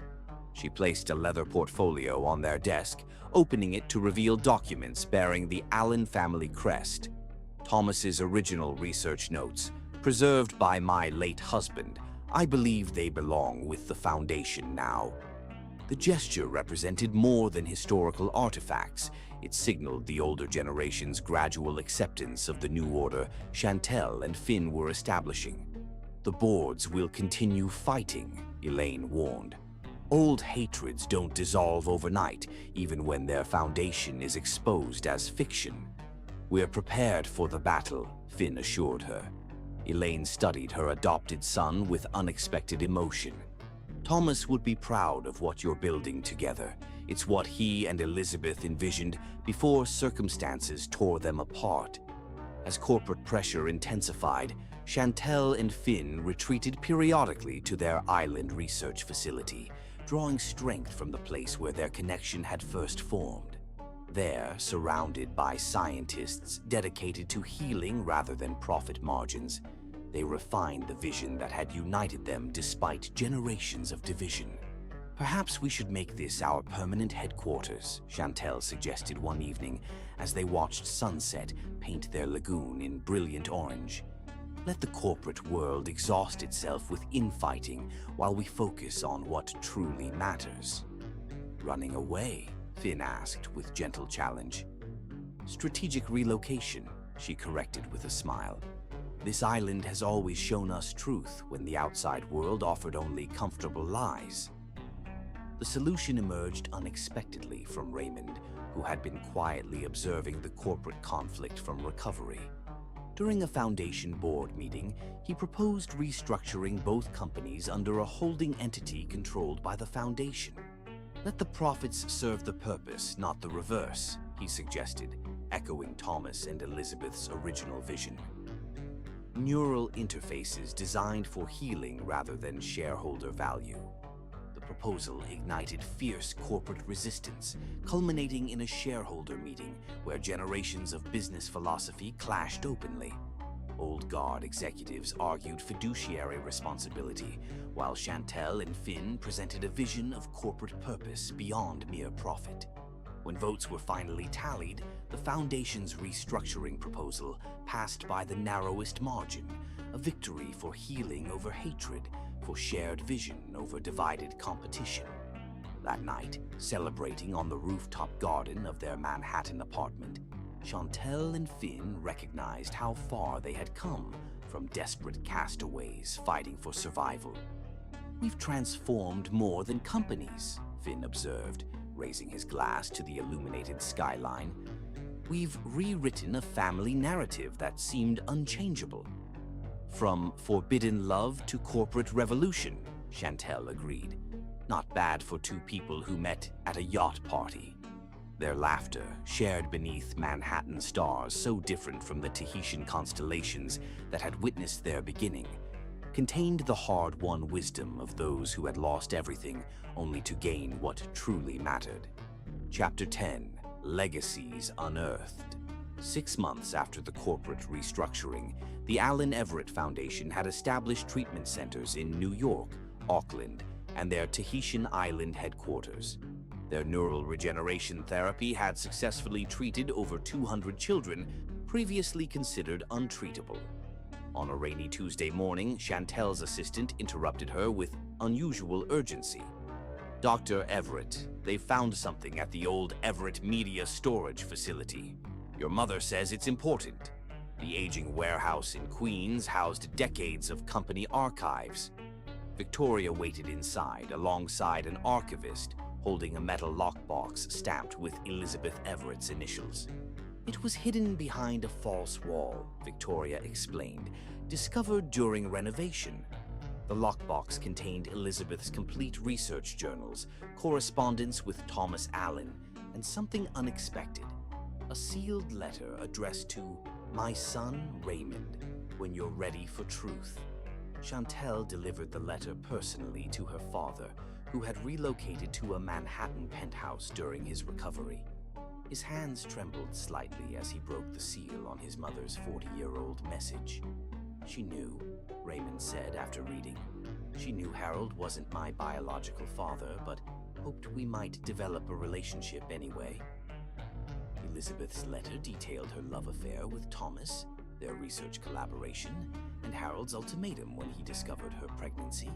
Thomas had wanted to claim Raymond publicly, but Elizabeth had chosen protection over truth, fearing Harold's media influence would destroy all their futures.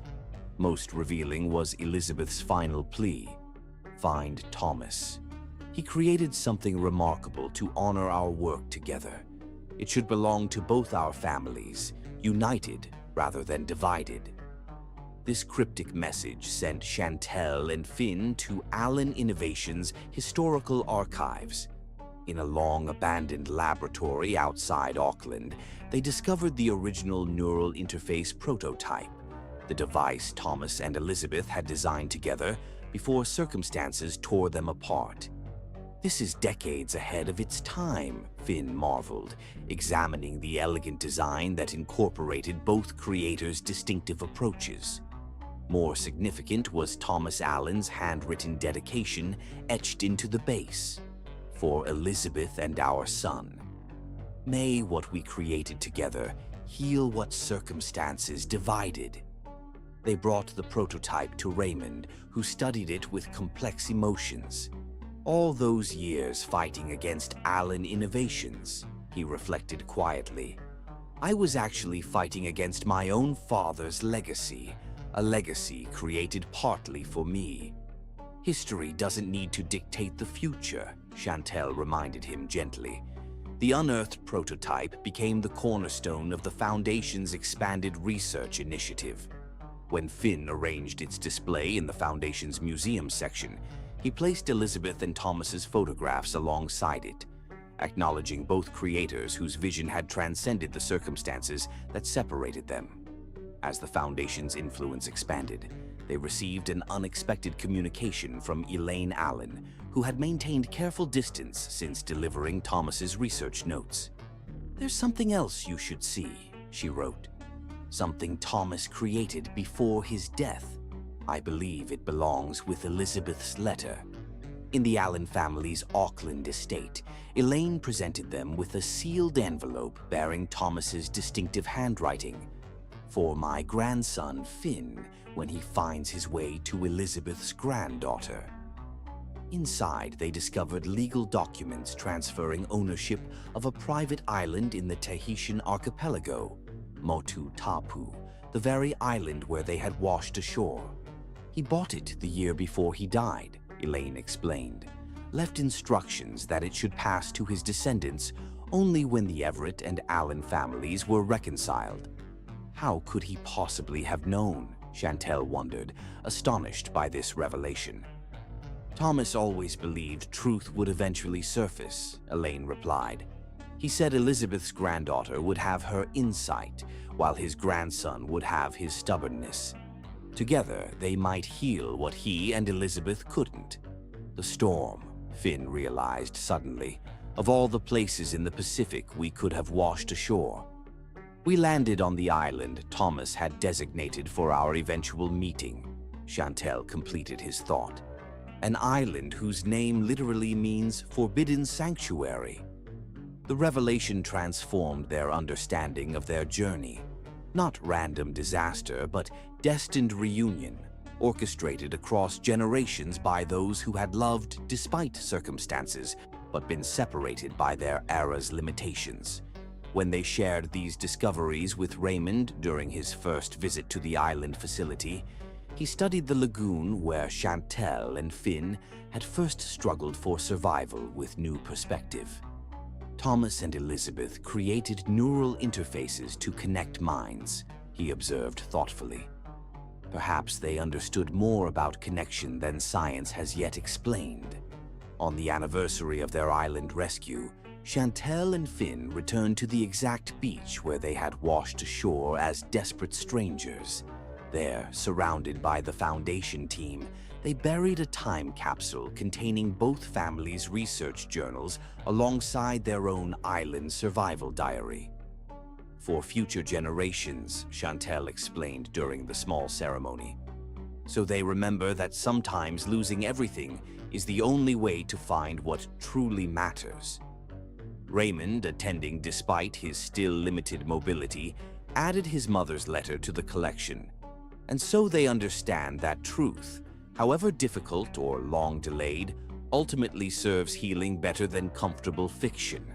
As tropical sunset painted their sanctuary in familiar gold, 3 generations watched the gentle waves that had once seemed so threatening. The same ocean that had nearly claimed their lives had ultimately delivered them to their truest destiny, healing not just neural pathways, but family legacies long fractured by misunderstanding. "Full circle," Finn observed quietly, his arm around Chantel's shoulders as they faced the horizon together. "No," she corrected gently, spiraling upward. "Same location, but higher perspective." The distinction captured everything their journey represented, not merely returning to origins, but elevating understanding, not simply reconciling past wrongs, but creating future possibilities, not only surviving disaster, but transforming it into purpose. Chapter 11. Trial by Fire. 1 year into their Foundation's expansion, Chantel and Finn faced their greatest challenge. A devastating fire erupted at their Tahitian research facility during a tropical storm that delayed emergency response. The blaze, sparked by lightning striking their power system, spread rapidly through the laboratory wing. Finn was in the building when the alarm sounded, overseeing a new interface calibration. He immediately led evacuation procedures, ensuring all patients and staff reached safety before flames engulfed the central structure.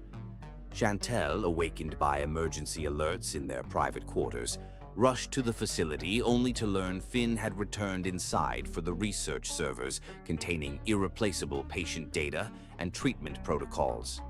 He went back 5 minutes ago, the security chief reported, restraining her from following. The eastern section is completely compromised. Minutes stretched into unbearable eternity as smoke billowed against rain-dark skies. First responders finally arrived by boat, battling both storm and flames while Chantel maintained desperate hope. When a figure emerged from the smoke-filled entrance, she broke free from restraining hands, running toward Finn as he collapsed on rain-soaked ground. His burns required immediate treatment, but he'd succeeded. The fireproof case containing their research remained clutched in his hands. "I couldn't let them lose hope," he explained in the makeshift medical tent, wincing as Chantel herself treated his burns. "Those protocols are their only chance." The following days revealed the fire's devastating scope.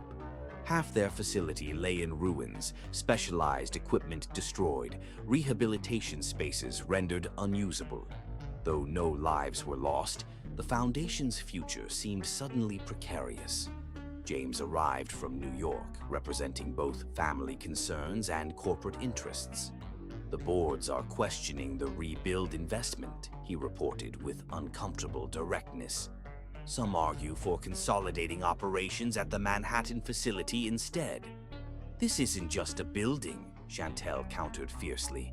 "This island represents everything we fought for, neutral ground where healing transcends corporate boundaries."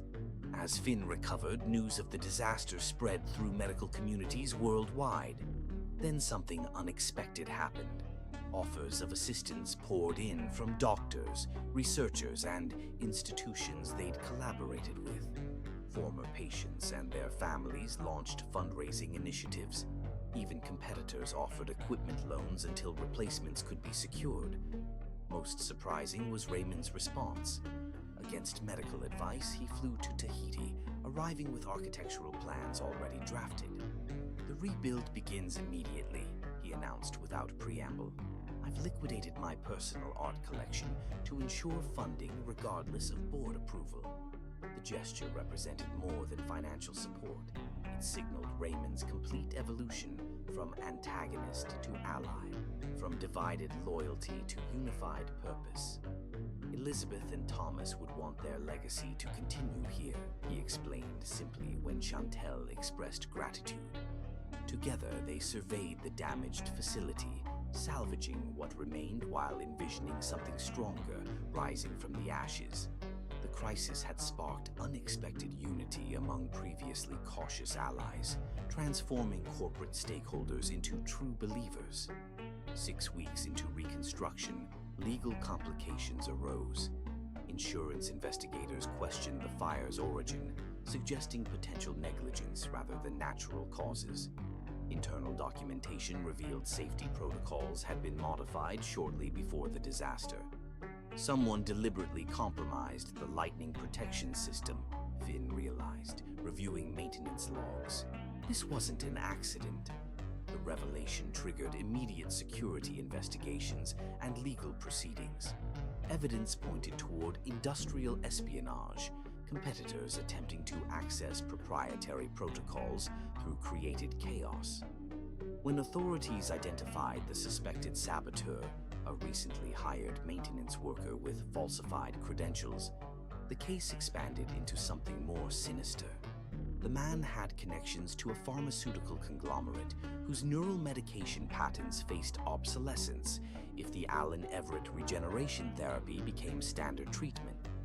His subsequent trial exposed the intersection of corporate greed and medical ethics.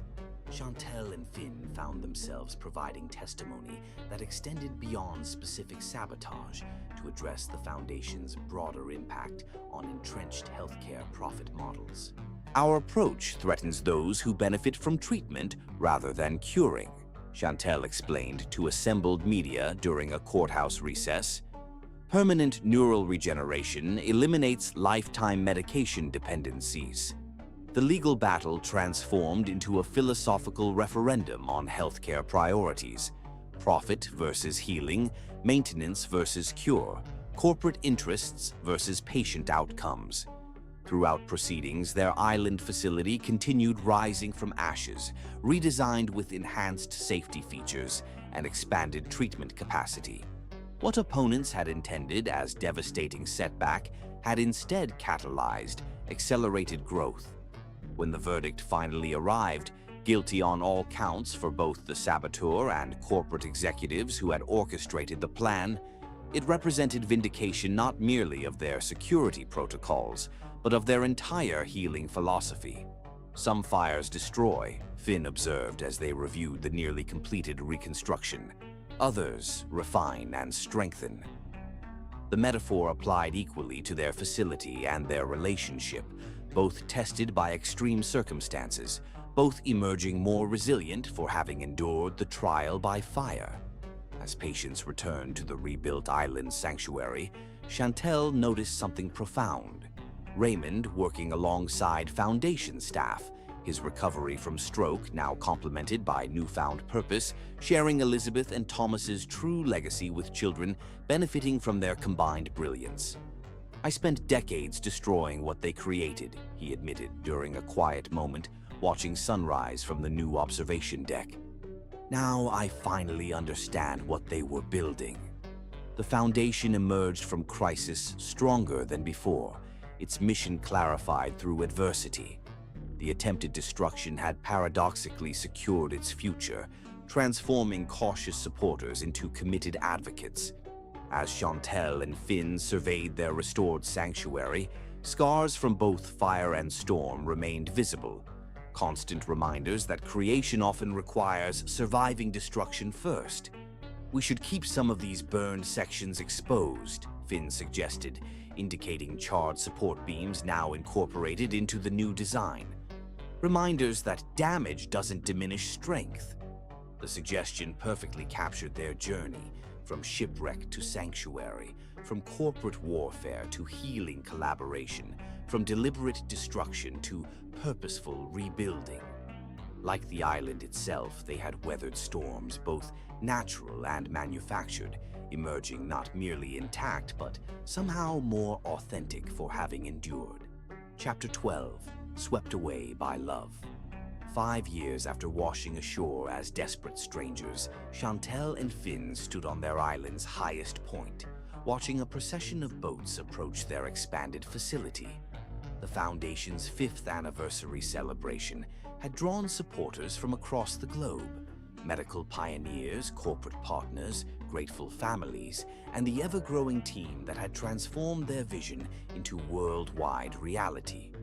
"Hard to believe this all started with a shipwreck," Finn observed, his arm around Chantel's shoulders. She leaned into his embrace, pregnancy making her more appreciative of support.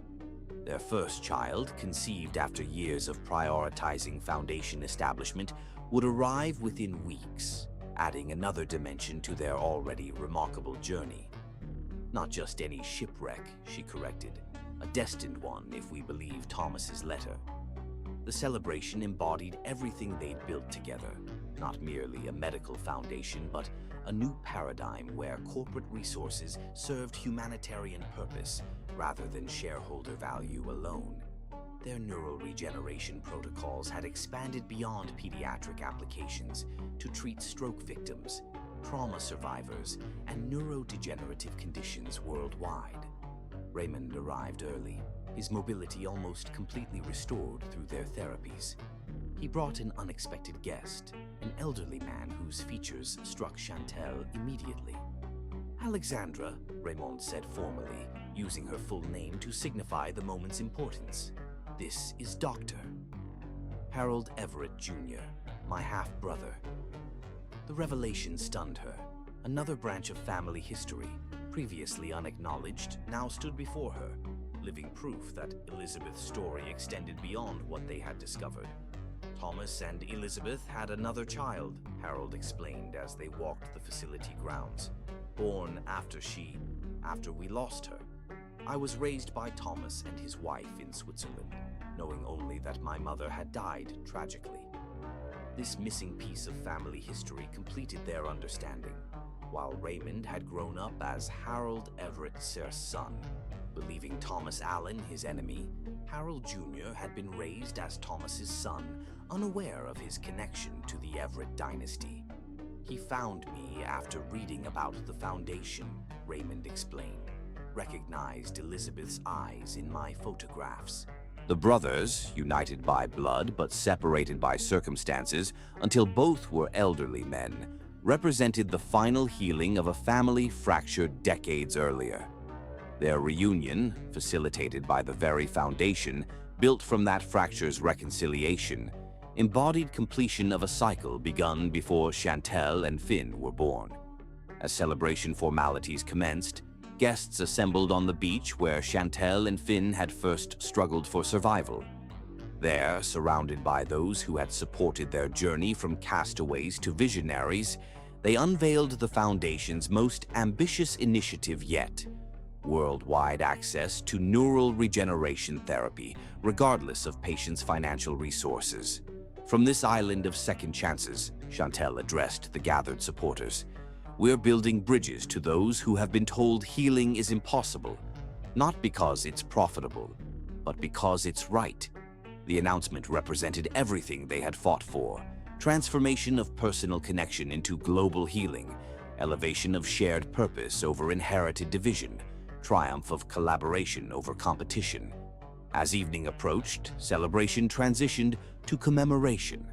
In a private ceremony attended only by family and closest associates, they gathered at the precise spot where they had washed ashore 5 years earlier. There, they dedicated a simple monument, not to their own journey, but to Thomas and Elizabeth, whose brilliant collaboration and star-crossed love had ultimately found fulfillment through their grandchildren's union. They created neural interfaces decades before technology could fully manifest their vision, Finn explained, unveiling the monument displaying both Elizabeth and Thomas's research equations. But their greatest legacy wasn't technological.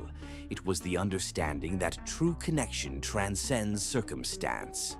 Raymond and Harold stood together before their parents' memorial, elderly men finding brotherhood after lifetimes spent either in ignorance or active hostility toward their shared heritage. "My entire life was defined by hating a man who was actually my father," Raymond reflected with hard-won wisdom. "While somewhere in Switzerland, my brother grew up never knowing his mother's family existed. Now we stand here together," Harold added, "because two people forced circumstances to bend toward truth rather than convenience."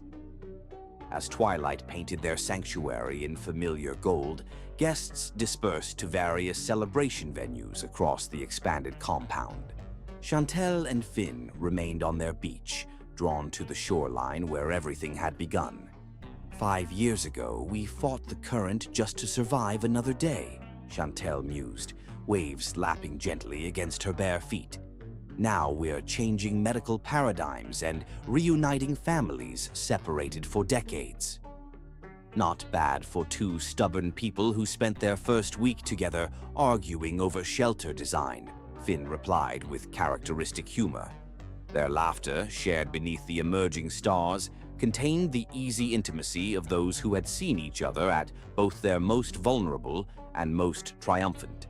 From desperate survival to global transformation, their connection had remained the constant foundation upon which everything else was built. As they walked the moonlit shore where fate had quite literally swept them together, Chantal felt their child move within her, the next generation of a family legacy transformed from division to unity, from rivalry to collaboration. Thomas wrote that his grandson would find Elizabeth's granddaughter, she reminded Finn. "What do you think he'd say about their great-grandchild?" "That some connections are written into the universe," Finn replied thoughtfully. "That what belongs together finds its way despite all obstacles." The Foundation facility glowed softly behind them, a beacon of healing where once only wilderness had existed. Within its walls, children who had been given no hope now played normally. Their neural pathways regenerated through technologies that traced their origins to research, begun decades earlier by lovers separated by circumstance, but united in brilliant purpose. As midnight approached, celebration fireworks illuminated the lagoon in spectacular color. Chantel and Finn watched from their private beach, the same stretch of sand where they had once collapsed as desperate strangers now transformed into the heart of their shared purpose.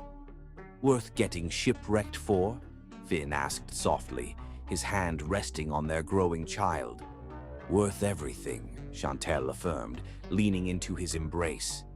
The storm that seemed like ending was actually beginning.